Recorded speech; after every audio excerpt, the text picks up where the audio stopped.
Captain Slarvex reclined in his throne-like command chair aboard the Korax Fang, a war barge engineered for one purpose: conquest. The bridge lights were dim, glowing green under the bioluminescent scales of the crew. A dozen different species filled the room, mercenaries of high pay and low morals, all veterans of planetary burn campaigns. Slarvex sipped thick, fermented wortroot sap through a curved ivory tube, his golden eye implant whirring softly as it scanned a blinking hollow screen. His tail twitched in satisfaction. The mission briefing had just arrived. Earth. He snorted.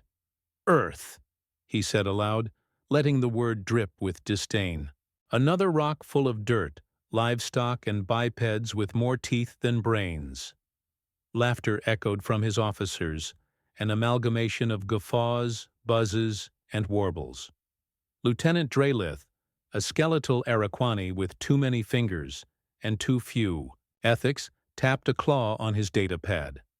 Preliminary resistance reports suggest low-tier military presence, outdated weaponry, no orbital defense, species classified as emotionally erratic, culturally fractured, heavily reliant on analog tech. Analog, Slarvex repeated, shaking his scaled head in mock sorrow. Primitive mammals with ballistic toys. Do they even know what a directed energy pulse is? Unlikely, Drelith replied. Their last recorded war tech footage includes rotary cannons mounted on land vehicles and a disturbing affection for personal projectile arms.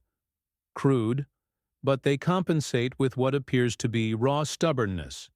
Glorious, Slarvex grinned, sharp teeth gleaming. We'll turn this campaign into a recruitment reel. The Korak Blade's rise begins on Earth. A red notification flickered across the hollow screen. Incoming high-level briefing. Slarvex waved a talon, accepting. The warbarge bridge dimmed further as the holosuit hummed to life. A figure emerged, black robes, hood drawn, metallic voice, deep and clipped. Galactic Intelligence Directorate. The room stiffened. Mercenary Command Captain Slarvex of the Korak Blades, the figure intoned. You are hereby assigned Operation Fall Gauntlet. Mission parameters: pacify and subdue Terran population centers. Extract potential labor candidates. Suppress resistance. Failure is not cost-effective. Of course, Slarvex said, straightening slightly. The mammals will learn discipline. There is an amendment. A file opened mid-air. It rotated slowly, red-lettered, heavily encrypted. The bridge went quiet. Slarvex narrowed his eye. Earthborn units. Designation: unknown. Status: freelance. Combat rating: red-level threat. A holographic image popped open. Grainy footage of a figure with a buzz cut and mirrored sunglasses walking through smoke, firing an oversized weapon from the hip. Another showed a woman with a spiked bat painted like a peppermint stick waiting. Through alien soldiers like grass, the crew murmured. Drelith squinted. This data is over-sensationalized. Where is the tactical breakdown? What military? What command structure? There is none, the director replied. They are not official, not recognized by Earth's defense network. They are volunteers, survivors, veterans, freelancers. They appear when needed. They disappear when finished. Slarvex's amusement returned. Are we frightened of ghost stories now? Earthborn units? Half your file is redacted. Because the full contents destabilize command cohesion, the director said flatly. One field officer executed himself after viewing footage from Nebraska. A moment passed. Slarvex waved dismissively. Nebraska?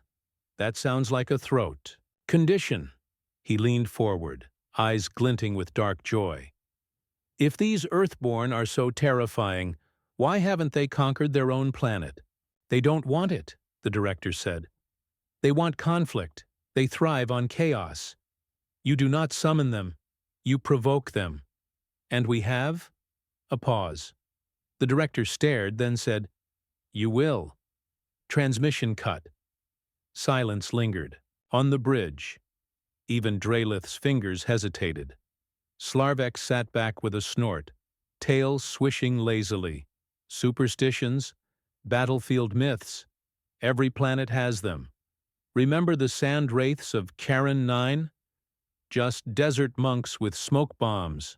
Drelith spoke carefully. The last mercenary detachment to fight on Earth withdrew without explanation.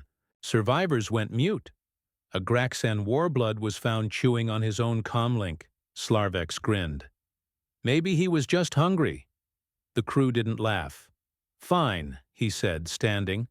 We'll make Earth our stage, and if these Earthborn show, we'll give them a proper introduction to modern warfare. His declaration echoed through the ship. 3 hours later, in the barge's mess, Slarvek stood with 3 other mercenary captains. Vrox of the Iron Pits, a metallic brute with a voice, like a quarry collapse. Selrix of the Hemoguild, soft-skinned, sharp-smiled, and Tyrex the Silent, who hadn't spoken in decades but always bet aggressively. The table was scattered with credits, weapon components, and small pouches of exotic toxins. First to seize. An Earth City center wins the pot, Vrox rumbled. I'll have a fresh batch of Terran hides tanned before you take your first prisoner, Selrix purred. Slarvex placed a single object in the center of the table, a human-made Zippo lighter, polished chrome. It clicked open and shut with mechanical precision. Souvenir, he said. Found it in an old salvage pile. Belonged to a human grunt. Name scratched on the side. Dale. Primitive, Selrix sniffed. Persistent, Slarvex replied. He survived orbital bombardment, plasma exposure, and 2 weeks in a toxic jungle. Died because he ran out of hot sauce. There was a brief silence. Vrox raised one brow. That's not combat-related. Exactly, Slarvex said, his grin widening. They don't fight for strategy. They fight for nonsense. It makes them erratic. Unpredictable. Dangerous, yes, but easily overwhelmed with coordination and modern tech. Tyrex the Silent stared at the lighter for a long time, then slowly pushed his share of credits forward. He was in. Slarvex pocketed. The lighter. The following morning, the Korak blades prepped for planetary descent. Dropships were loaded with pulse rifles, gravity grenades, and drone swarms. Slarvex stood at the head of his troops, exuding confidence. He gave a brief speech, something about conquest, glory, perhaps eating local delicacies, and waved them on. The ships launched, screaming through the atmosphere, fire trails carving the sky. Slarvex remained on the barge to oversee coordination. As the first squads landed, he monitored their feeds. The terrain was eerily familiar: cracked concrete, rusted cars, faded signage in English. One soldier pointed out a billboard reading, "Try Beefy Bob's Burgers, now with extra bacon." Drelith appeared beside him. "Sir, interference. We're losing uplink with Squad Beta and Delta, and Gamma just started. Screaming. Are they under attack?" Unknown. One squad reported encountering an elderly female who detonated something called a casserole. Slarvex blinked. "Is that a weapon?" Unclear. Another unit claims to be pinned down by a mobile assault platform. Description: red vehicle with oversized tires and mounted fireworks array. He turned to the visual feed. Sure enough, a pickup truck with a Confederate flag and a death metal soundtrack was doing donuts around his elite troops, launching bottle rockets and screaming, "Get some," from its speaker system. A soldier tried to intercept. The truck ran him over, reversed, and parked on his body while blasting "Born in the USA." Slarvex leaned forward. "What in all the hells is that?" Drelith hesitated. "Sir, they appear to be civilians. Possibly Earthborn." "I thought Earthborn were freelancers. Perhaps freelance families." The feed blinked again. New footage. A man in camo shorts and flip-flops wielding a leaf blower modified into a flame cannon. He roared something unintelligible and charged, igniting 3 drones before drop-kicking a heavily armored enforcer. Slarvex's jaw twitched. Drelith whispered, "Sir, permission to initiate retreat protocols?" Slarvex didn't reply. His hands gripped the console, claws digging into alloy. Something inside him itched. Not fear, not yet, but recognition. The same feeling before the Vraxian revolt, before the jungle campaign on Silthor Prime, when half his squad was eaten by a swarm of telepathic frogs. "We don't retreat from primitives," he said finally.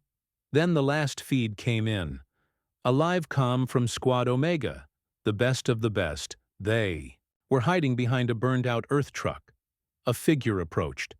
Female, aviator sunglasses, tank top, combat boots, a boombox on her shoulder blaring AC/DC. She smiled like she knew the ending of every horror movie. "Hello, boys," she said. "You look lost." Static, then silence. Slarvex stared at the empty screen. Drelith stepped back. "Sir?" Slarvex stood very still, eyes glowing faintly in the dim light. He opened a comm channel to all forces. All troops. Regroup. Fortify. Await further orders. He ended transmission. The bridge was silent. Slarvex turned slowly, his voice low. "Prepare a new file." Drelith blinked. "For what, sir?" "For the Directorate." He took the Zippo lighter from his belt, flicked it open, then shut again. "Tell them the Earthborn are real." And this time, no one laughed. The sun sat low above the cracked skyline of what had once been Wichita, Kansas. Smoke twisted lazily across ruined overpasses and scorched shopping centers, coloring the light a sickly amber. The air was thick with the stench of melted polymers, burned insulation, and the faint iron tang of blood, old and fresh. Beneath the shattered dome of a shopping mall, sandbags fortified what remained of a makeshift command post. The flag that flew above it wasn't a nation's. It was denim, stitched with patches of old military units, biker clubs, militia tags, and one piece of a child's backpack with a hand-drawn smiley face. Harrison Boone leaned over a field map that hadn't been printed since 2045. His left eye had been replaced with a cheap civilian-grade augmetic, the kind not meant for combat, but he'd rigged it to feed direct surveillance uplinks from scavenged drones. His beard was tangled, full of ash, his shirt once olive but now faded to a muddy gray. His right hand held a Sharpie marker, drawing tight loops around alien deployment zones. Every motion was deliberate, surgically precise. Around him, others waited in silence, watching him think. "We've got 47 bodies still mobile," Boone said. 17 with kinetic weapons, 10 with chemical projectors, 4 melee specialists. Rest are support or eyes. 350 enemies at least, said a voice from the corner. "Those numbers don't work." Boone didn't look up. "They don't need to work. They just need to mislead." The voice belonged to Naomi Green, former Air Force tech sergeant turned Earthborn volunteer. Her hair was shaved down to stubble, her jawline sharp from starvation and stress. A metal plate gleamed where her collarbone had been replaced. She held an ancient M79 grenade launcher that had no business functioning this far into the war. Somehow, it still barked like thunder every time she pulled the trigger. "They're closing in on the north end," she said. "I tagged 3 scout patrols sweeping parking structures. They're testing the edges, not pushing yet." Boone nodded. "They're waiting for the drones to map us. They like clean engagements, predictable geometry. That's their weakness."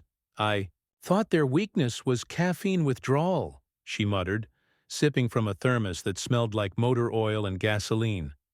From the far end of the mall, a low whistle rang out. Boone looked up. The signal was unmistakable. "She's back," he said. Everyone turned as the woman walked in. Her boots clicked softly on the cracked marble tiles. Her name was Revi Cade, Her reputation preceded her, even among the Earthborn, a title earned, not claimed. Rumors said she once took down a dropship with a chainsaw and road flare. Others swore she was ex-Delta, ex-CIA, ex-something that didn't leave paper trails. In truth, no one really knew where she'd come from, and she never answered questions she didn't like. Her armor was mismatched, part biker leather, part tactical vest, with strips of chainmail hanging from her shoulders. A scorched metal plate was welded to her chest piece, painted crudely with a white skull. She carried no firearms, only a fire axe slung across her back, and a six-shot revolver that never seemed to run out of bullets. Her eyes swept the room, calculating without warmth. "Depot's clean," she said. "Took out 2 scouts. One of them was a whisper type." Boone winced. Whisper types were infiltrators, invisible until they weren't, their blades coated with neurotoxin. Sending one meant the enemy suspected leadership was nearby. Revy threw something on the table. An alien optic cluster, still twitching. "They're planning something heavy," she said. "They're moving slower than before. I think they're scared." Naomi raised an eyebrow. "Of us?" "Of something," Revy answered. "Maybe they saw what happened in Lincoln." Boone said nothing. "What's your call?" Revy asked. He tapped the map twice. "We dig in here. We make them bleed until they stop advancing. The mall gives us elevation, kill zones, fallback corridors. If we hold this point, we delay their western sweep. That buys civilians time to move south." Naomi snorted. "You think they'll go south? After what happened in Austin?" "Not my problem," Boone said. "My problem's here." Revy pulled up a chair, flipped it backward, and sat. "I say we draw them in. Let them think they're winning. Then we cut the head off. They've got at least 4 command units within 6 clicks," Boone said. "We don't have a sniper who can drop them." "Not yet," she said, pulling out a folded picture. It was a grainy photograph of a man in a Hawaiian shirt and a bucket hat, standing beside a Humvee with 6 confirmed alien kills painted on the door. "He's inbound, goes by Ranger Dale." Naomi choked on her coffee. "That lunatic? He duct-taped a rocket launcher to a lawn chair and parachuted off a casino roof." Boone grinned for the first time in days. "He's still alive," Revy shrugged. "Hard to kill a guy who doesn't understand the laws of physics." The mood shifted subtly. Even among war-hardened cynics, there was something about Ranger Dale that defied probability. Wherever he went, enemies died, and humans laughed. Laughter was rare now. Boone circled a point on the map. "Fine. If Dale gets here, we hit their east flank while they charge north. Naomi, your fire support. Revy, you hold the bridgeway. I'll anchor the entrance and drop charges once their armor comes through." "And if he doesn't show?" Naomi asked. "Then we hold until we can't," Boone said. "Then we blow the ceiling, collapse the roof, and turn this whole place into a tomb." Everyone nodded. There was no ceremony. No one offered speeches, just decisions and movement. Night fell hard. The enemy moved closer. Revy crouched on the second floor of the old food court, eyes fixed through an infrared monocle. Below, alien units swept forward with surgical precision. Tri-legged walkers, hovercrafts armed with particle cannons, infantry wrapped in exosuits that shimmered with reactive shielding. They didn't speak. They didn't warn. They advanced, like a wave swallowing the world. Boone was already on the ground floor, shoulder against a pillar, detonator in hand. His heart didn't beat faster. His breathing didn't change. He had faced death too many times to fear it now. What he felt was pressure, a cold, focused clarity that came only when the odds were this bad.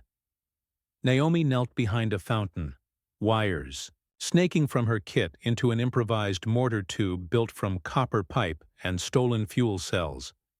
She whispered to herself as she calibrated, more prayer than calculation. Then came the signal. One sharp whistle, echoing off the ruined dome. Boom! Clicked the detonator. The floor erupted beneath the walkers. Rubble, flame, smoke, screams. Alien chatter went wild on intercepted comms. Revi dropped from the second floor, axe in hand, and met the first squad with a roar that didn't sound human. She moved like a machine built for brutality. Every swing intentional, every motion fueled by spite. Naomi's mortars fired in a perfect arc, blooming into the eastern flank with concussive bursts. She grinned despite herself, the echo of explosions feeding something primal in her bones. They held. Minute by minute, they held. Boone radioed coordinates, adjusting fallback lines, breathing in rhythm with chaos. They fell back when needed, surged, forward when weak points showed. Every corridor of the mall turned into a trap, every stairwell a kill zone. They fought like people who had lost everything but the will to inflict pain. Then the enemy hesitated. The front lines staggered. Their shielded troops retreated 2 steps, just 2, but enough for Boone to notice. "What's happening?" Naomi called over comms. "They're reconfiguring," Boone said. "They've got a heavy inbound." A tremor ran through the ground. Revi narrowed her eyes. "That's not a vehicle. That's something worse." The far wall exploded inward. From the dust emerged a creature 2 stories tall, plated in reflective armor, with 6 limbs and a weapon fused directly into its torso. Its voice crackled through digital tones, translated perhaps for cruelty. Primitive resistance identified. Subjugation imminent. Boone didn't move. "Naomi," he said calmly, "remember that fuel tank behind Kiosk 6? "Yeah." "Light it up." She did. Flame roared. The creature barely staggered. "Didn't even scorch its paint," Naomi muttered. Then came the second explosion. The creature turned, confused. A man stood behind it, Hawaiian shirt, stained with something that might have once been barbecue sauce. Bucket hat, sunglasses at night, cigarette burning sideways. His launcher smoked from a fresh shot. He dropped the empty tube, reached into a cooler strapped to his chest, and pulled out a beer. "Hey, ugly," he said. "You forgot your receipt." He tossed the beer. It exploded mid-air, shrapnel ripping through weak points the first blast had exposed. The creature fell sideways, shrieking in static. The man, Ranger Dale, turned toward the Earthborn fighters. "Took a wrong turn in Topeka," he said. "Glad I found the party." Boone stared, half laughing, half exhausted. "Let's kill the rest," Revi said. And without hesitation, they moved forward again. The morning after the breach, the mall smelled of smoke and ozone, broken concrete and blood. The dust had barely settled when Boone paced the eastern corridor, boots crunching over alien plating and spent casings. His eyes were dark with exhaustion, but no less sharp. The Earthborn had survived the night. Barely. Half their weapons were empty. A third of their people were dead. But they were still standing, and the enemy had retreated. Ranger Dale sat cross-legged on a collapsed vending machine, stripping the last of the coolant coils from a damaged alien plasma cannon. He hummed an old country tune between his teeth as he worked, as if the war was just background noise. Revi leaned against the far wall, arms crossed, watching him with a mix of amusement and caution. Boone didn't trust the man, not fully. No one who laughed through slaughter was ever simple. "You realize that thing could vaporize your torso if it twitches the wrong way," Revi said. Dale winked without looking up. "If it twitches, I twitch harder." Naomi approached, a deep scowl etched into her face. Her left arm was wrapped in pressure bandages. Bleeding had stopped, but not the bruising. She carried a slate with the most recent recon data, her expression grim. "We've got another problem," she said. "Scouts report heavy atmospheric movement in orbit. Looks like they're prepping an orbital drop." Boone stopped moving. "Another Legion?" "Worse. We think it's a decimation squad. High-altitude insertion, Low-yield fusion cleansing. They mean to burn this entire region out of existence. No more resistance. No more humans. Dale looked up. Didn't even buy us dinner first. Boone stared at the ceiling, calculating silently. Timeline? 6 hours, give or take. Maybe less if they don't wait for optimal trajectory, Naomi replied. Revi stepped forward. So we move out. Find cover. Regroup elsewhere. We can't, Boone said. Too many civilians to evacuate. We don't have the transport. Not enough fuel or shelter along the southern corridor. If we leave now, we lose everyone who helped us hold the line. Revi's expression hardened. Then we stop a drop from orbit. How? Boone pointed to the map. There's an uplink relay station 3 miles north. Old network array from the pre-war telecom days. If we can hijack its signal, we might spoof their drop coordinates, make them believe this area is already sterilized. Naomi frowned. You want to fake our own destruction? You think they'll fall for that? They trust data more than visuals. If we can feed them a proper casualty field, heat signatures, debris, decoy detonations, we might trick their targeting AI. The orbital system doesn't think, it calculates. We feed it the wrong math. Dale stood, tossing the gutted coil aside. I love lying to aliens. What's the catch? Boone hesitated. We need someone to plant the relay uplink manually. The station's offline. No remote access. That means one of us has to go in, fight through whatever they left behind, plug in the override, and sync it to our false signal beacon. Revi answered before anyone else could. I'll go. Boone turned. It's suicide. She met his eyes without flinching. I've been living on borrowed time since Baltimore. Might as well spend it well. No. Naomi stepped forward. You don't know the terrain. Boone and I mapped the old sector during the Kansas City withdrawal. I'll go. Boone opened his mouth, but Dale interrupted. Y'all are adorable, but I already left. They spun to find the man gone, a trail of missing gear and broken radio clips, the only evidence he'd ever been there. Boone cursed under his breath. He won't make it, Naomi muttered. He might, Boone said. He's either lucky or insane. Maybe both. Revi slammed a fresh magazine into her sidearm. Either way, we need a backup plan. Then we split, Boone said. Naomi and I rigged the false beacon here. Revi, you track Dale. If he falls, finish the job. The agreement was silent, but firm. Time crawled. Boone worked with wires, ancient motherboards, salvaged transmitters pulled from ambulances and drones. Naomi typed with bruised fingers, writing false casualty code into a cracked terminal. Every signal had to simulate death. Heat loss, biological scatter, radiation spikes. She simulated families being incinerated, bodies burning in basements, homes reduced to rubble. Her face was blank as she keyed in the horror. They'll believe this? She asked softly. Boone didn't look up. They'll want to. Miles away, Revi moved through broken suburbia. Her steps were silent. Her axe had been traded for a compact submachine gun, the barrel filed to accommodate underground movement. She followed fresh tracks, boots far too chaotic to belong to anyone but Dale. He left signs on purpose, beer tabs in odd places, scorched fence posts, a crude, smiley face etched into an old stop sign. Always in motion, she found him at the edge of the uplink station, kneeling beside a perimeter drone with its guts hanging out. Took your time, he said. Boone sent me. Thought he might. I jammed the first relay. Should give us 10 minutes to breach before the next wave arrives. Revi knelt beside him. You get inside yet?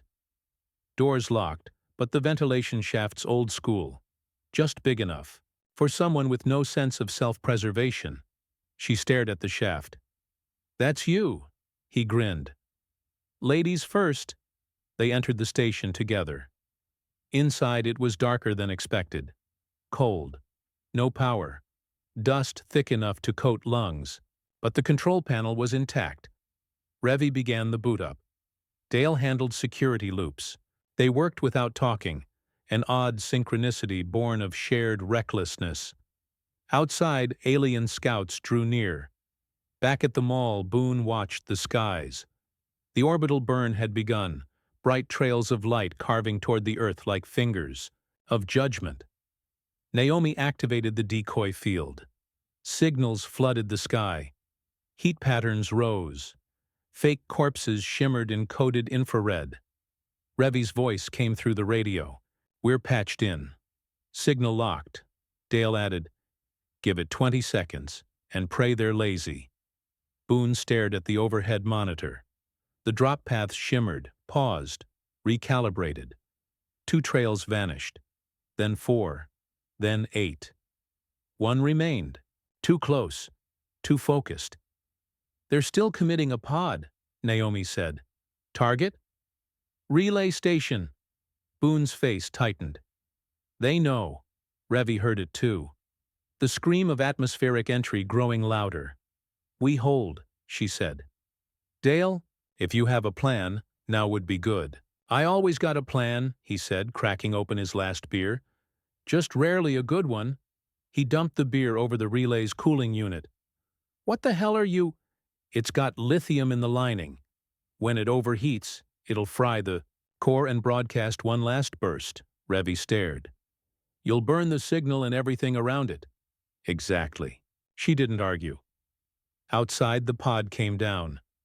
Boone watched the monitor as a white flare bloomed on the northern edge of the grid. The last drop disappeared. No impact, no signal. "Signal's dead," Naomi said. "But so is the pod." Silence fell over the command post. Boone clicked the radio. "Revy, Dale, report." Nothing. He repeated the call. The static stretched too long, then Revy's voice, ragged. "He stayed behind, locked me out, said something about hating goodbyes." Boone exhaled, slow. "Is the uplink fried?" "Gone." Nothing left but melted dreams. The Earthborn fighters stood quiet in the ruined mall, watching the skies clear. No more drops. No more signals. Naomi turned to Boone. "We bought time." He nodded. "We did, but the cost is rising." Revy's voice came back again, quiet. He laughed when it blew. Just stood there, grinning like a lunatic, like he knew the joke was on them. Boone whispered, "Maybe it was." The air crackled with a pulse only soldiers could hear. It wasn't sound, not in the conventional sense. It was memory vibrating through muscle and bone, war thrumming in the marrow. Captain Brick Malone didn't flinch as he stepped through the charred threshold of the rack's command spire. The Earthborn unit had arrived.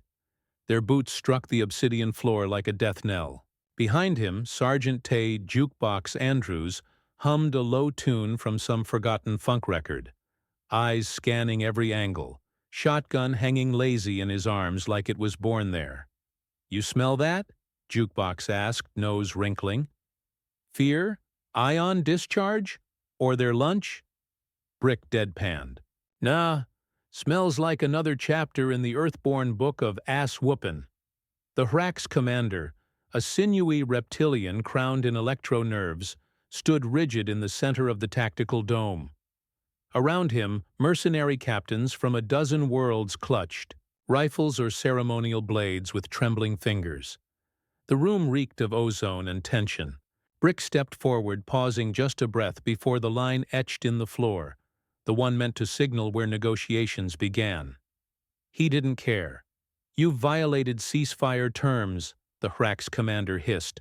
"You tortured POWs, violated accords, and then lied about it on galactic broadcast," Brick replied calmly.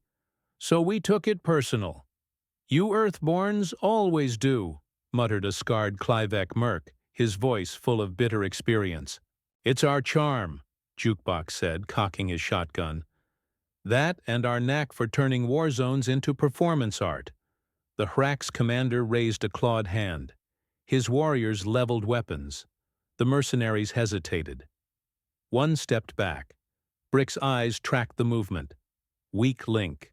I should remind you, the Rax rasped, that your kind are outnumbered. Brick tapped his earpiece once. Outside, orbital cannons hummed. By who? He asked. One blast later, the outer hangars evaporated in brilliant blue fire. Screams echoed. Silence returned just as quick. That was your backup? Jukebox asked, unimpressed.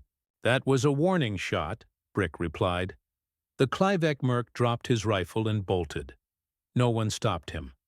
Fear was contagious, especially when it bore Earthborn insignia. You came here to die? The Hrax commander growled. We came here to end this. The dying part's optional, Brick said. But you'll find we're hard to kill. Comes from centuries of trying to destroy ourselves first. A moment of stillness. Then a flash of movement. The Hrax launched himself forward, talons aiming for Brick's throat. But the captain had already moved. He shifted, twisted, brought his elbow up, and slammed the reptilian's head down in one smooth motion. The sound of bone cracking was subtle, but final. As the commander crumpled, Jukebox turned to the stunned mercenaries. Anybody else got death wishes? Or can we all go back to shooting at less dangerous hobbies, like juggling plasma grenades? The room shifted. Slowly, almost reverently, weapons dropped. Surrender didn't need fanfare, just exhaustion and fear. Outside, the Earthborn dropships landed. Reinforcements poured out, more swagger than March.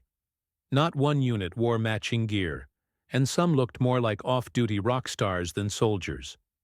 But every alien who'd fought them knew that chaos was a weapon.